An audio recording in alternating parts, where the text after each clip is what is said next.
Պահպանության աղոթք երկողների գլխավորին Դավթի Սաղմոս Տեր, ականջ դիր իմ խոսքերին և ուշադրություն դարձրու իմ աղաղակին, ուշադրությամբ լսիր իմ աղաղակի ձայնը, ով իմ թագավոր և իմ Աստված, որովհետև քեզ եմ աղաչում։ Տեր, առավոտից լսում ես իմ ձայնը, առավոտից առջևդ պիտի դնեմ իմ խնդրանքը և սպասեմ, որովհետև դու անօրենությունից հաճույք առնող Աստված չես և չարը չի բնակվի քեզ մոտ։ Ամբարտավանները չեն մնա քո աչքի առաջ, դու ատում ես բոլոր անօրենություն գործողներին։ Դու կկորցնես սուտ խոսողներին,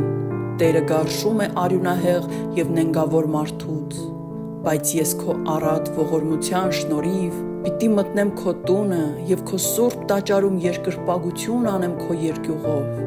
Տեր, առաջնորդիր ինձ քո արդարությամբ իմ թշնամիների պատճառով, հարթիր քո ճանապարհն իմ առաջ, որովհետև նրանց բերանում ճշմարտություն չկա, նրանց ներսը չարություն է, նրանց կոկորդը բաց գերեզման է և իրենց լեզվով նենգություն են անում։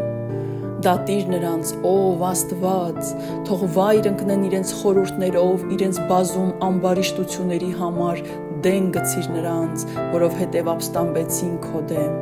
Բայց թող ուրախ լինեն բոլոր նրանք, որ ապավինել են քեզ, թող ցնծան հավիտյան, որովհետև դու պահպանում ես նրանց, թող քեզնով ուրախանան քո անունը սիրողները,